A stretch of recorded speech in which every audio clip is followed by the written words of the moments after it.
Hoje o Lente de Benguela recebe um homem que já viveu várias realidades, da disciplina militar ao brilho da moda, das passarelas ao fisiculturismo. Um nome conhecido pela força, presença e mentalidade.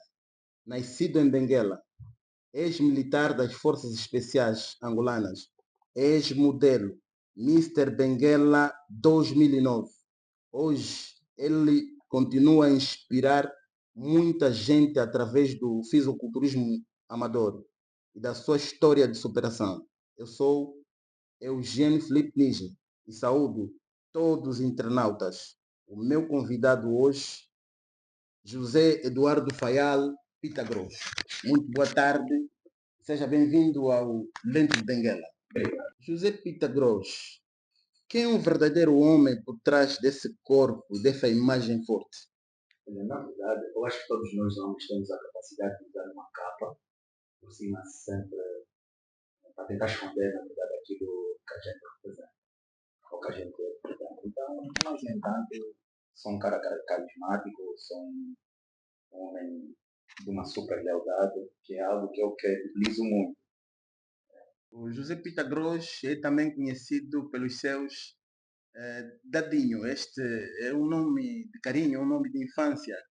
Sim, Tem muito carinho e muito respeito por esse nome. realmente, mas eu não sei especificamente se esse nome mesmo de carinho é apenas uma abreviação do nome Eduardo. Penso eu que sim, por ser José Eduardo, e daí o Dadinho veio daí, Eduardinho, saiu Dadinho. O que é isso? Já foste militar, modelo e atleta. Qual das versões de ti quase destruiu a outra versão? Olha, falando especificamente sobre a atleta, eu nunca levei o desporto no profissionalismo. Então, eu acho que o desporto nesse contexto não teria capacidade de destruir, né, nenhuma das outras áreas na qual eu relacionei. Mas agora, eu posso dizer que a minha carreira militar foi interrompida. Um dos grandes motivos realmente foi a moda. Posso dizer sim, senhora, porque na Está a altura, dizer que desistiu das Forças Armadas por causa de sustentar a moda? creio que sim. Especificamente, a moda não me tirava o tempo, mas eu não tive um preparo psicológico na altura que era para lidar com as duas, com esses dois lados. Por quê? Porque quando eu, em 2009, quando eu me torno Mister Benguela, 2010 vou para o concurso Mister Angola. No entanto, né, por certas questões pessoais, eu me ausentei do concurso Mister Angola, mas ainda assim eu não havia largado 100% esse mundo. Não havia largado 100% esse mundo e, de certa forma, eu vivia, como é que eu posso dizer, eu vivia ainda as emoções desse mundo. Tinha mais ou menos quantos anos? Olha, nessa fase tinha mais ou menos 21 anos de idade. 21 anos de idade, com um corpo sarado, jovem, bonito, Isso mesmo. assediado por muitas mulheres. Acho que Foi isso que lhe fez sair da Força Armada. acho que estás a fazer, estás a ter noção das coisas. Então foi mais ou menos isso. Então, quando eu vou para a recruta em 2011, eh, a recruta, sobretudo no Cabo Verde, foi especificamente algo que para mim não tinha nada a ver com aquilo que a gente idealizava, ou que eu idealizava na altura. Então me deparei com algo muito, muito, mas muito diferente daquilo que eu idealizava e automaticamente eu sentia-me desvalorizado, visto que eu estava a vir noutra hora, de um ano atrás ou 2 anos atrás, uma pessoa reconhecida, respeitada na sociedade por conta daquilo que eu fazia e tudo mais, admirada, na verdade. Então, posto na recruta, eu senti o inverso, porque ali O rigor o militar. rigor militar faz sentir, porque existe uma hierarquia muito forte na vida militar, e acredito que quem experimentou um dia sabe disso.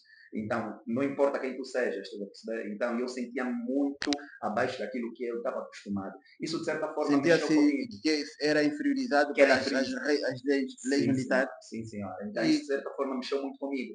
Isso aí fez com que eu repensasse na minha carreira militar. Então, mesmo sabendo que eu já não teria futuro nenhum fazendo moda, ainda assim eu queria sentir-me valorizado novamente.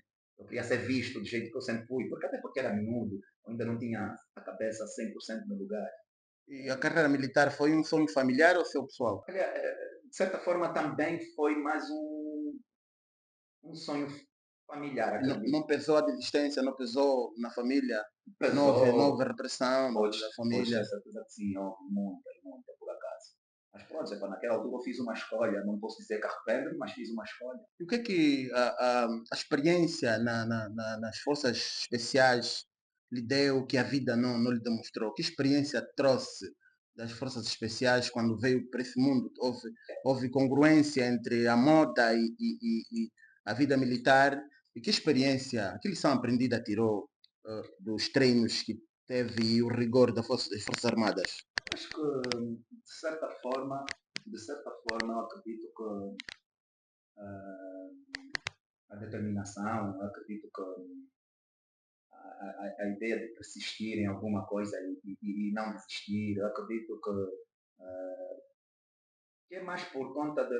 A vida militar, de certa forma, eu falo no geral, não só as forças especiais, de certa forma te exige muito de ti. E isso, eu sou da opinião até que se deveria existir, por norma, uma lei que todos os jovens, depois dos 18 anos, fizessem a vida militar. Porque eu acredito que é uma escola, é um conhecimento que, de certa forma, fica ofuscado para quem não experimenta. É difícil, mas é algo, só estando ali para saber o que colher. Mas acredito que é mais sobre a determinação, mais sobre lealdade. O primeiro dia que se viu como militar, primeiro dia no terreno do treino, viu-se que enquanto homem está capacitado para viver tudo. De facto, de facto. Pese embora a idade me duvidou, de certa forma, me fez criar algumas dúvidas, mas senti-me sim capacitado para, e determinado a viver, a saber que tinha a capacidade de viver muita coisa. Qual foi o momento mais difícil que lhe determinou, disse, chega, aqui não vou mais, essa vida militar não é para mim? Olha, foi mais ou menos conforme eu acabei de dizer há bocado. Eu acredito que depois de ter saído da recruta, me deparar com a sociedade novamente, eu voltei a enxergar um mundo que eu já devia, que eu já não via há um tempo atrás, aquele mundo que me fazia, que me dava vida, que me dava luz. Hoje, então, quando enxerguei aquele mundo, hoje eu falo isso até com menos preocupação. Noutra hora eu tinha muito receio de falar sobre isso, porque eu era considerado um desertor.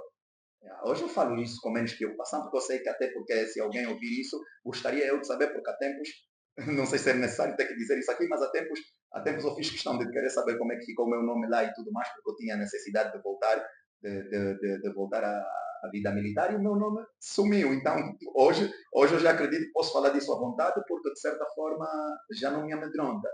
Claro. Então, mas eu desertei especificamente por conta disso. Porque quando me deparo com a cidade novamente e encontro aquilo que me dava vida, aquilo que me dava luz e tudo mais, pela idade que eu tinha, então, e talvez nem tinha tanta necessidade de finanças como, tipo, noutra hora, então, para mim foi um momento que eu aproveitei para sair das Forças Armadas. Exato, já viveu dois mundos, o mundo do rigor, da disciplina, o mundo da moda e o mundo daqui de fora. Eh, Pode nos responder sobre a experiência que teve, o homem nasce forte ou a dor o torna forte? Olha, é uma pergunta meio pertinente neste caso, porque de certa forma, eu acredito, se eu tiver que dar um exemplo, não sei se esse exemplo vai ser demorado, mas eu acredito que se um cara nasce forte e não sabe que é forte, vive especificamente num berço de ouro, com tudo que ele tenha, encontra isso tudo, provavelmente ele nunca vai saber, ele nunca vai demonstrar que é forte, mesmo ele nascendo forte. Ele nunca vai demonstrar que é forte. Então, mas já um cara que nasce fraco, e automaticamente encontra as adversidades da vida muito cedo, uma alimentação por dia, 6 anos, começa a trabalhar com 12, e enfim, essas coisas todas. Eu acredito que esse cara com os 25 anos, com uma vida bem estável e tudo mais, a primeira impressão que todo mundo vai olhar e dizer que esse cara é muito forte por conta das adversidades. Então, eu ainda acredito que as ruas, né, as adversidades das ruas, nos faz demonstrar quem realmente a gente é, mas não especificamente nos faz forte. Eu acho que a gente nasce forte, só que alguns conseguem demonstrar que são fortes e outros não. Minha opinião sobre isso. Em 2009 foi considerado o homem mais bonito de Benguela. Como é que foi lidar com o ego e o assédio das meninas? De certeza, de 2009 tinha 20 e poucos anos, Isso mesmo, jovem, isso mesmo. né? Naquele momento que, enquanto homem, parece que que todas, mais de 6 bilhões de mulheres sejam tuas. Como é que foi lidar com o Olha, ego, se sentir o homem mais bonito de Benguela e o assédio feminino? de certa forma, né, como homem, eu posso dizer que quando tu és assediado, lógico, todo homem gosta de ser assediado, isso é muito bom para nós. Mas existe uma particularidade em mim que eu só dei conta muito tarde, mesmo gostando de moda, eu dei conta que eu não gosto de centro das atenções. Eu me toquei, mas mais tarde.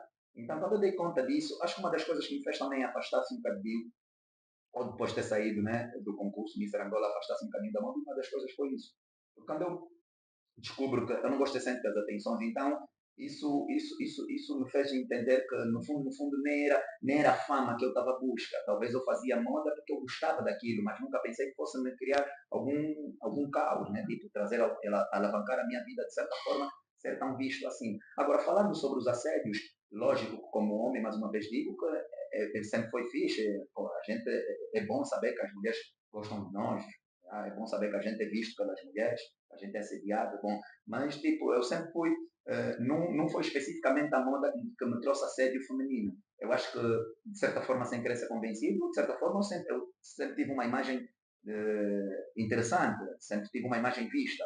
E mesmo antes de fazer moda, eu já lidava muito bem com isso. Então, para mim, tipo, falar sobre assédio feminino nunca foi um problema para mim, nunca foi algo que me assustou após eu ser mister. Eu já estava habituado a lidar com isso.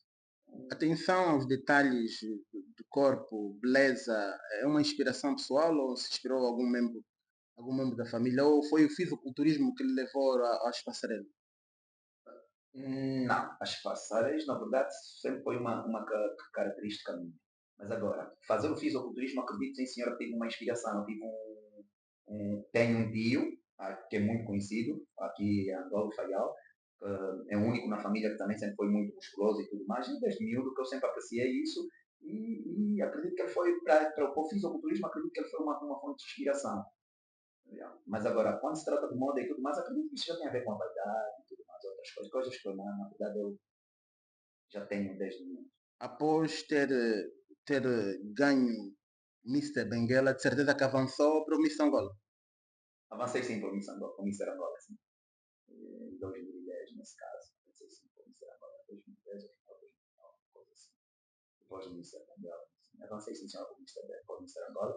E só que, na verdade, conforme eu disse, eu desisti do Mister Angola por questões pessoais, que eu acredito que, ainda se eu tiver que falar certas coisas, né, ainda acredito que sim, isso possa movimentar ainda, movimentar ainda certas coisas. Então, mas eu não sei se eu que era inocente demais, ou então me deparei com alguma coisa que eu não estava capacitado para fazer. E, na verdade, eu preferi ter desistido do Mister. O assédio é muito forte, está a querer dizer isso? Sim, realmente, muito, muito forte, realmente. No Mister Angola não chegou a avançar, não chegou ao concurso, desistiu no meio e não teve consequências.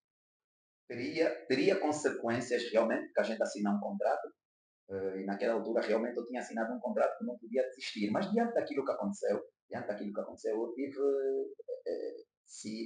eu tive motivos para sair, e se eu tivesse que ter consequências, acho que as consequências não seriam só para mim, seriam para geral naquela altura, afetaria muito mais pessoas, então por isso é que eu saí sem consequências E nenhuma. hoje, de anos passados, e de certeza que a proposta que lhe foi feita hoje arrepende-se ou teve uma decisão acertada?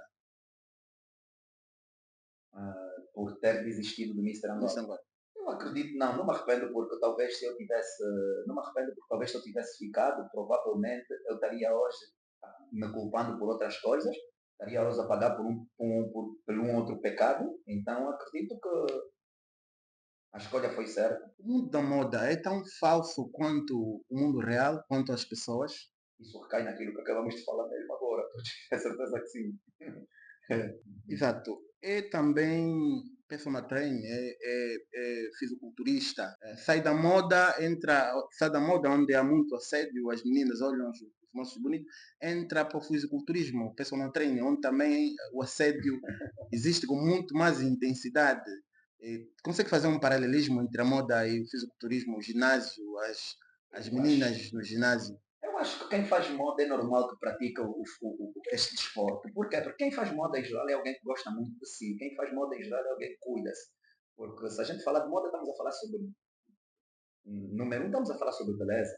Então, eu acredito que quem cuida da beleza precisa de usar esse desporto. O fisiculturismo é um desporto que as pessoas é que têm muita má interpretação, né? Quando se trata do fisiculturismo, as pessoas acreditam só que é só músculo, músculo, músculo. Não, existe muita outra coisa ali. Existe saúde, existe a estética, existem outros componentes aí, coisas que o físico, que a academia nos proporciona. Então, ter saído da moda, ter abandonado a moda e ter entrado para o fisiculturismo não foi tipo uma mudança radical, não. No tempo que eu já fazia moda, na verdade eu também já fazia fisiculturismo. Só que era de uma forma, era de forma a não ganhar peso, era para manter mais a estética e tudo mais, né? Cuidar do corpo nesse contexto. Mas depois de ter terminado, né? Depois de saber que já não teria carreira nenhuma no mundo da moda, investir no sentido de ganhar mesmo músculo. Então, passei a levar um bocadinho mais a sério o fisiculturismo, mas nada no profissional. Vou repetir. São muitos anos de treino, tenho um conhecimento imenso sobre isso, sou personal trainer sim senhora, tenho alguns atletas e, na verdade ajudo muita gente com isso, com o jeito, com a forma de se alimentar, de treinar, enfim. O fisiculturismo salvou-te da moda ou tornou-se hoje um vício? Eu acredito que hoje é um vício, mas de certa forma ele salvou-me Um vício bom. um vício bom. Um vício bom, sim senhora. Mas de certa forma ele salvou-me. Por quê? Porque, tipo, eu não sei se tu tens notado, acho que a gente tem convivido de certa forma, tu tens notado como é que é a nossa convivência em geral, a gente só bebe os finais de semana e tudo mais. Então, ter começado a praticar o fisiculturismo, para mim foi isso, foi a ideia eu fico a pensar, né? Se eu não fizesse, por muito que a gente trabalhe no período da manhã, mas chega uma hora que a gente para. Então, eu acho que eu conheço muita gente que trabalha, mas antes de dormir, bebe um copito, vai dormir para amanhã e trabalhar de novo. Eu acho que quem pratica algum desporto, sobretudo o fisiculturismo, ele limita-se muito sobre aquilo que são vícios, sobretudo de coisas ilícitas, álcool, drogas e outras coisas mais. Então, eu acredito que se eu não praticasse o fisiculturismo com frequência, eu ainda acredito que eu seria o cara que poderia beber uma segunda, numa terça, numa quarta, acredito, não sei, mas acredito. Então, por estar a praticar o fisiculturismo de segunda a sexta, então acredito que enquanto eu não treinar, eu tenho na cabeça, enquanto eu não treinar, eu não consigo consumir álcool nenhum. Então, e faço isso até sexta-feira. Então, acredito que, de certa forma, o fisiculturismo salvou. Mas hoje tornou-se um vício, nem que for 30 minutos, tem que ir para lá, passear um bocadinho. Para manter esse corpo é preciso sacrifícios. Lógico. Já fez algum sacrifício que quase prejudicou a sua saúde? Olha, para lhe ser sincero, não. Até o ponto de prejudicar a minha saúde, não. Mas sei que para manter um porte físico ou uma estrutura. Olha, é muito raro ver um cara pesar aproximadamente 100 quilos ou 100 quilos mesmo de massa muscular e achar que isso é uma coisa normal. Não é. A gente não é preparado para isso. Ainda existem pessoas com muito mais peso, piores ainda, os profissionais, e muito mais. Eu nem falo dele, eu falo dos amadores, né? que é o meu caso. Então, de certa forma, a gente arrisca alguma coisa, mas o arriscar não é tudo posto na balança. Eu acho que eu tenho meus dois lados equilibrados. Eu tenho o meu lado direito e o meu lado esquerdo bem equilibrado. Então, é tudo posto na balança. Tenho meus limites. Olhando para si, deve estar mais ou menos com 1,80 m, E aproximadamente 85. 85, aproximadamente 90 quilos. 98, 99 quilos, 100 quilos é o meu peso. Alguém realmente gordo consegue se inspirar em si? Quanto tempo chega nesse corpo? E se for gordo e quer perder peso, é uma coisa. Agora, se for gordo e quer ganhar massa muscular, também é outra coisa. Então, acredito que para chegar, se for gordo e chegar ao meu peso, acredito que aí envolve outras coisas. Não é especificamente, não é Está a necessariamente falar de só. anabolizantes?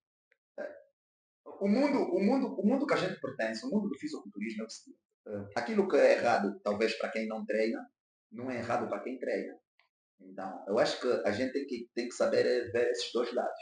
Então, se eu pertenço ao mundo do fisiculturismo, né, se eu sou um atleta, de certa forma eu tenho metas. De certa forma eu tenho metas. E se eu tenho metas, existe um sacrifício sempre. Para você chegar nessa meta, você precisa de alguma coisa. Porque a corrida que você vai fazer daqui até ali, ficaste cansado. Daí em diante, você diminui o nível o batimento cardíaco, você começa a andar devagar, você para de correr, então automaticamente você vem um outro gajo com mais velocidade e te deixa. Então é mais ou menos isso. Então o que, é que acontece? Se tu tens meta, você precisa ter um equilíbrio, você precisa ter um aditivo.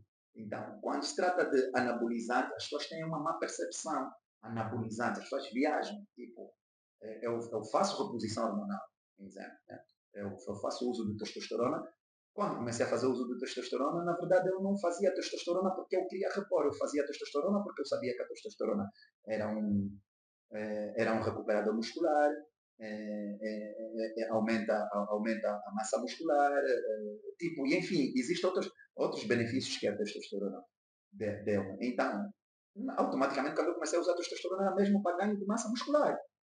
Isso ia me facilitar e comecei a fazer uso. Hoje, com bastante conhecimento que eu tenho, eu faço reposição hormonal, nesse caso eu faço reposição de testosterona, mas não super fisiológico. Eu consigo manter, porque é para manter o peso que eu tenho. E, no entanto, isso não fez mal nenhum, porque, aliás, isso para mim não é nada, porque eu acredito que daqui a bocado todo mundo vai ter a capacidade de ter essa informação, que após os 35 anos, tudo que é homem tem que fazer uma reposição hormonal.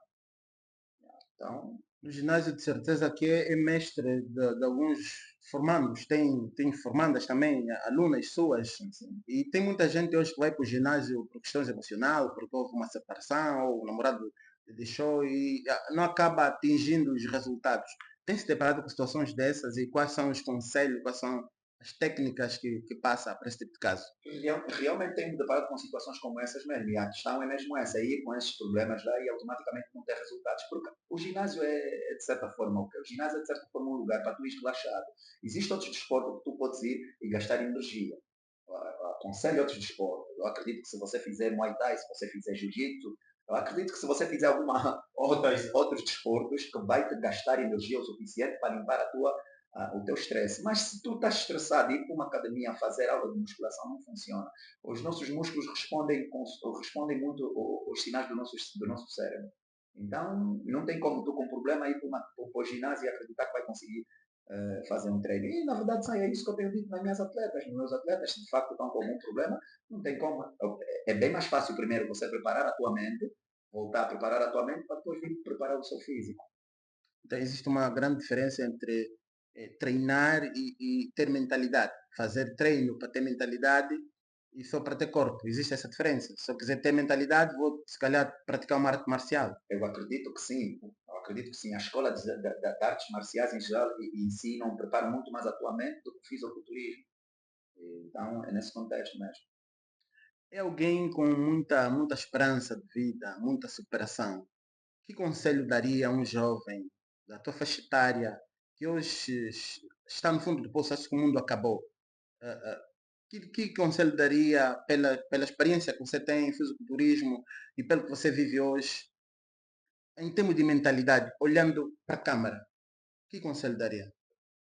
Eu acho que, olha, há bocado acabamos de falar sobre desporto, então acredito que se o jovem se tiver perdido ou se ainda não se reencontrou, eu acredito que possa fazer a escolha mesmo de um desporto, pôr em prática, que ele vai se encontrar. Eu acredito que o desporto te dá determinação e automaticamente te traz disciplina.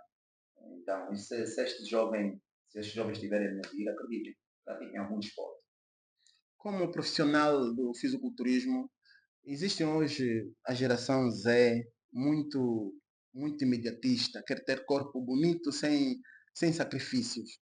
Que conselho dá a este jovem que quer atingir, olha para si, inspira-se, mas não quer treinar, quer apenas, estaremos a falar, por exemplo, as pessoas ouvem muito anabolizante, falando da jarda, da companhia, pessoas preferem injetar muito mais do Do que que de de facto facto fazer o fazer sacrifício. os seus treinos. Olha, na verdade tem acontecido muito, eu me deparo com muita gente assim realmente. Eu dou de certa forma, né, de certa forma eu dou alguns conselhos quando cruzo com certa juventude nas ruas, às vezes em noites e tudo, eles vêm saber, procuram saber muito, quanto tempo é necessário para atingir o conforto físico e sobretudo como fazer para mantê-lo. Por muito conselho que eu às vezes dou, mas eu tu acabaste de dizer, é o imediatismo mesmo. Então, e com isso acredito que só procuram mais. Eu acho que até essa geração é que está a criar o caos sobre o anabolizante, porque eu acho que essa geração é que está a destruir está a distorcer essa prática, porque o uso de anabolizante conforme, né, ou seja, o uso de ergogénicos, né, nesse caso, é uma prática até então saudável, se tu tiveres um acompanhamento, né, do médico, um personal trainer, um nutricionista. Quando tu decides entrar para esse uso de ergogénicos, então tu tens que ter uma vida estruturada. Tu precisas de estruturar, preparar a cama para tu te deitares. Nesse caso, você tem que ter consciência de que tem que treinar, no mínimo, tens que fazer um treino de 1, 2 anos para criar memória muscular. Então, e enfim, esses outros preparos. Coisa que essa juventude não quer. Essa juventude usa o anabolizante de forma como se fosse a salvação, como se fosse um milagre deles. Então, tipo, fora, os únicos conselhos que eu posso dar é isso, é que na verdade eles precisam, na verdade, esquecer o imediatismo, treinarem o suficiente, ganhar gosto pelo que fazem, para depois pensar em fazer o uso de ergogénicos. Caso contrário, é só Deus que possa lhes ajudar. Alguém que procrastina muito e muito preguiçoso e quer emagrecer de fato, quanto tempo ele teria que fazer para mudar, ter uma mentalidade de fisiculturista? Olha, eu acho que quanto tempo isso tem a ver, isso varia de pessoa a pessoa. Mas acredito que se ele der os primeiros passos que são os melhores, que é fator número um, é o que ele come, fator número um é o que ele come. A partir do que tu começas a regrar a tua alimentação, tu estás a dar o passo para se tornar um, um amador do fisiculturismo. Porque depois dali, quando tu começas a cuidar da alimentação, automaticamente tu vês resultado no teu corpo. Se vês resultado no teu corpo, tu vais querer mais e mais. E ali vais implementando outras práticas. E a prática do treino é algo que não vai faltar. Se começares a comer bem, eu acredito que não importa 1 ano, 6 meses, 3, 4, não importa o tempo. Se mudares diretamente, se começares pela tua alimentação, acredito que você estás a caminho do fisiculturismo ou do cuidar da saúde. Certeza tem mais de 10 anos no fisiculturismo. Como é que vê hoje o fisiculturismo a nível de profissionais em Benguela, a nível de casas, ginásios? Temos profissionais suficientes para emagrecerem os gordos de Benguela. Gordos no bom sentido, não estou ofendendo ninguém. Realmente. Acho que o fisiculturismo deu um pulo muito grande, sobretudo aqui em Angola mesmo. Então, temos bons profissionais, sim senhora, porque o conhecimento hoje não parou por aqui, eles buscam conhecimento noutros lugares, então temos bons profissionais, sim senhora. Agora, a questão é, eu acho que os fisiculturistas profissionais, né, tipo, eles têm, de certa forma, uma pequena debilidade neste mundo, porque, na verdade, isso é um desporto que não dá dinheiro. Na verdade, raramente. Hoje até já dá, vamos supor que sim, mas fora da Angola. Eu acho que isso é um desporto que, muito pelo contrário, ele tira-te mais do que dá. Então, no que concerne a profissionais qualificados para trabalhar, temos muitos, sim senhora. No que concerne a profissionais de competição e tudo mais, também temos, mas automaticamente eles já são mais afetados no processo de falta de apoio, ou seja, patrocínio, enfim, outras. E que conselho dá àquelas pessoas que vão sozinhos na academia? Lembre-se que já houve registros de mortes aqui em Benguela, no Lubito. Que conselhos dá? As pessoas vão treinar sozinhas e pegam Olha, ferros pesados. realmente é mais uma pergunta até preocupante, não pertinente só, porque isso é uma questão mesmo de saúde. Então, eu acredito que todo profissional que está dentro de uma academia e recebe alguém que venha de fora, ele tem a obrigação de fazer acompanhamento nessa pessoa, por obrigação. Eu acho que todas as academias deviam ter um personal trainer ou dois, especificamente da academia, especificamente.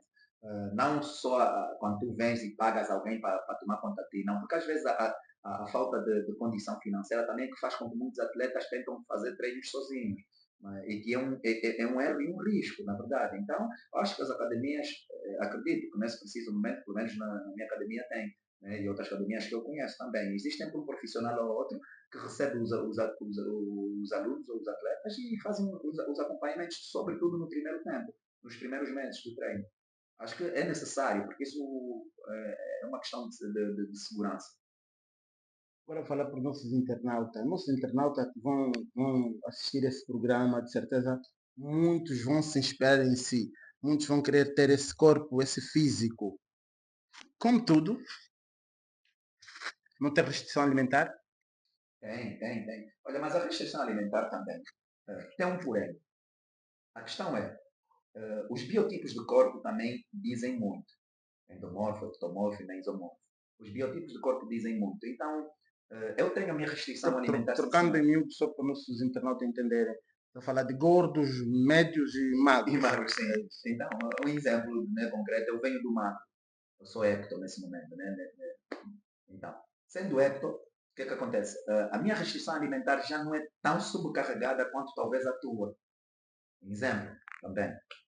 Então, existe Sim, é verdade. O meu corpo HD ficou comida. Se eu comer, eu baso. Né? Então, estás a perceber? Já o meu não. Às vezes que eu sou obrigado a exceder as calorias, porque eu preciso de manter a minha massa muscular, ou seja, eu preciso de manter o meu peso até ali, nos meus 100 quilos. Não quero nem subir nem baixar. Então, tenho que controlar. Tem vezes que o meu tipo de alimentação é mais de aumentar do que de diminuir.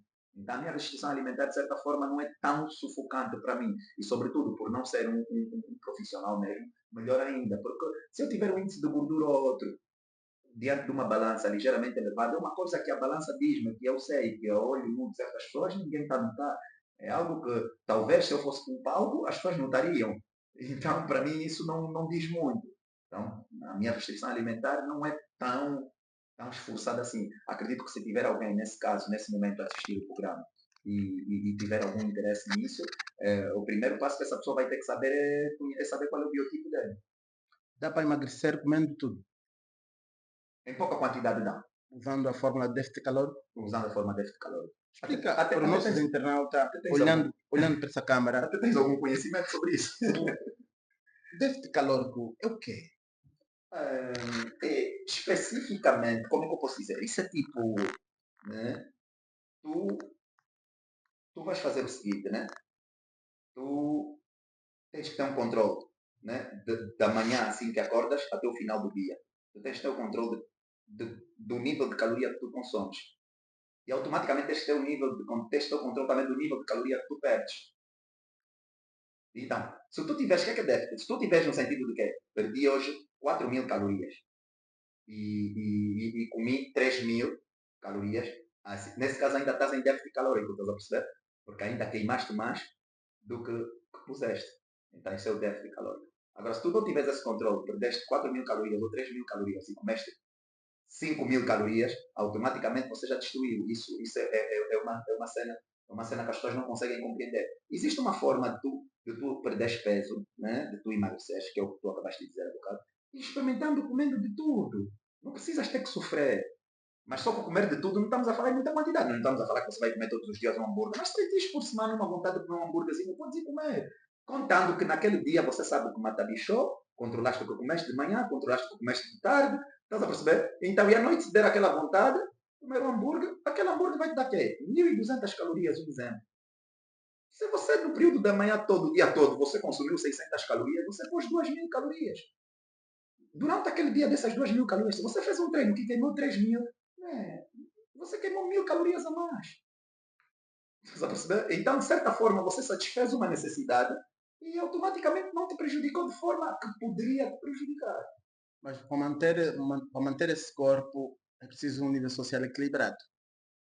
Alguém que não tem para comer consegue fazer academia? Isso é mais uma pergunta. Como quando pode? Isso é uma pergunta muito complicada realmente também. Hoje em dia vejo muitas pessoas amantes do fisiculturismo, mesmo amador, fazerem qualquer ginásio rudimentar, com muita vontade, mas não têm um controle alimentar saudável e, sobretudo, não há condições financeiras mesmo para se alimentarem. Então, isso, de certa forma, também não é saudável. Mas, existe as nossas comidas nacionais são, de certa forma, não são caras. Estamos a falar de batata doces, batatas renas, tipo, os nossos peixes, enfim, talvez, se tiveres pelo menos condição de comer, porque acredito que alguma condição de comer tu tens que ter sempre, né? Pronto. Então, se tiveres condição de comer pelo menos isso, já é alguma coisa. Não que seja o suficiente, mas já é alguma coisa. Porque é mesmo complicado tu tentares fazer fisiculturismo e não teres uma alimentação saudável ou uma alimentação que condiz com aquilo que é o desporto que tu praticas. O fisiculturismo exige muito de ti. Muito mesmo. Então, que nem sempre a nossa, por isso é que existem as suplementações, e até noutrora também ainda era criticada por certos adultos. As suplementações vêm mesmo para isso também, para tentar melhorar aquilo que a própria alimentação nem conseguiu dar. José Eduardo Pitagros, quais são as maiores batalhas que já passou fora dos holofotes, fora desse jovem mister, esse corpo atlético, fora dos holofotes? Eu acho que é a busca inconstante do, do meu sustento, da estabilidade financeira. Após ter abandonado basicamente, né, sair deste mundo que acreditas ser muito visto e tudo mais, tu entendes que na verdade agora é você e você não estás a viver por mais ninguém. E ali, e em geral isso te apanha numa fase que estás muito mais maduro e tudo mais, e aí começou a luta. Isso realmente foi uma fase muito difícil. A busca inconstante pela tua estabilidade financeira. Depois, sobretudo, acredito que o nosso país está a passar por uma situação meio difícil e complica muito mais ainda. Então, isso foi uma das fases mais difíceis. É muito forte, já passou batalhas muito forte, passou para as Forças Armadas, teve que desistir do Mister Angola. Quando está sozinho no seu quarto, em momentos difíceis, já chorou sozinho, sem ninguém ver? Olha, muitas vezes. Eu não sei se funciona só comigo, mas o que me dá força todos os dias de levantar e acordar, dar mais uma caminhada, seguir em frente, é mesmo a ideia de quando encostar a cabeça no travesseiro, só eu sei o que é que eu faço.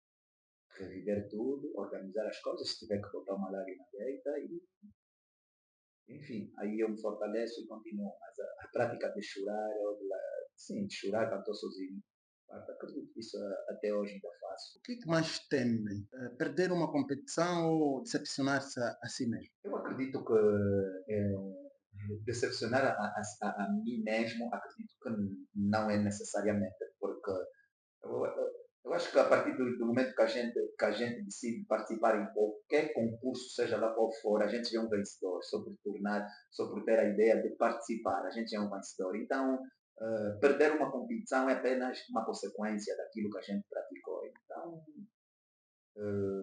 eu acho que é mais difícil perder a competição do que me decepcionar. Acho que eu estou sempre bem comigo mesmo. Algo que não falamos sobre o fisiculturismo, vemos também, temos relatos de jovens bem saudáveis, atléticos, que morrem de repente.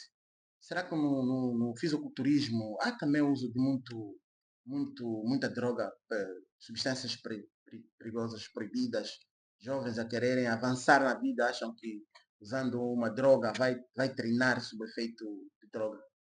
E qual é o conselho que existe dá sim, a esses realmente. jovens? Existem realmente. O fisiculturismo é um vício. Acaba por a vaidade, a busca excessiva por um corpo perfeito que não existe, acaba por te iludir muito. E então sempre que te apresentam alguma coisa que possa te iludir, então a tendência é tu arriscar. Há bocado eu falei sobre o lado direito e o lado esquerdo equilibrado. Existe quem não tem isso. Existem pessoas que estão dispostas a tudo só por ter um corpo perfeito, que não existe, volto a dizer. Então, e por conta disso, quando tu não tens estes dois lados equilibrados, automaticamente tu vais fazer o uso, porque o uso de ergogénicos, volto a dizer, não é saudável até um certo ponto. Quando eu digo saudável até um certo ponto, é o quê? É tu pôs na balança, é tu sabes que se usares isso até no sítio, no limite e tal, as consequências são apenas essas e eu consigo lidar com isso. E se tu passares, você também tem que ter noção de que isso, as consequências também serão outras. E existem pessoas que estão pouco se lixando pelas consequências. Automaticamente fazem usos excessivos e não tem como, porque eu não falo só sobre o uso de anabolizantes, eu posso falar até sobre o uso de álcool, o uso de outras drogas. Na verdade, tudo aquilo que tu consomes exageradamente, sem um autocontrole, tu acabas por prejudicar a tua saúde. Então, quando a gente fala sobre os atletas que morrem nas academias com um AVC e tudo mais porque usaram ergogénicos excessivos, não é especificamente por conta do anabolizante, só o anabolizante, é a forma conforme eles fizeram o uso. Então, podia-se dar o caso de tu estás a treinar também, nunca usaste anabolizante nenhum, mas estás a morrer dentro da academia, começaste a te sentir mal, vais para o hospital, estás com cirrose. Exemplo. E porquê? Porque passaste a beber muito nos últimos tempos, bebeste sem controle e destruíste o fígado. Estás a perceber? Então, acontece, não é sobre a substância em si, é a forma como tu usas a substância. Então, a gente tem que tentar equilibrar isso, não julgar 100%, porque existe, conforme existem atletas que morrem nas academias, também tem milhões de atletas vivos até hoje. E também são consumidores. Então, por que, é que as pessoas não avaliam, não veem esse lado? José Pitagros, nós enquanto seres vivos somos dois. Somos ser físico, aquele que morre e fica no cemitério, e ser transcendental, aquele que fica e somos lembrados eternamente. Como é que quer ser lembrado? Olha, de certa forma, gostaria de ser lembrado como um guerreiro. Um cara que quando soasse o nome na boca de alguém, fosse lembrado como um guerreiro, como alguém que tentou, alcançado ou não alcançando, mas que tentou, que sempre esteve ali. Mensagem para terminar, que deixa para os jovens que querem entrar no mundo da moda, no mundo do fisiculturismo. Espero que não cometam, Olhando para a câmera. espero que não cometam o mesmo erro que eu cometi. Na verdade, quando eu digo mesmo erro, refiro ao equilíbrio emocional. Espero que preparem bem os seus psicológicos, que após terem equilibrado isso, vão saber tomar as decisões certas. Hoje conhecemos alguém que, para além do fisiculturismo, da moda e de sacrifícios, superação, conseguiu e hoje está aqui. Lente de Benguela termina aqui. Eu sou Eugênio Felipe Níger, o preto mais original da Angola. Partilha, comenta, ajuda o canal a crescer. Estamos juntos.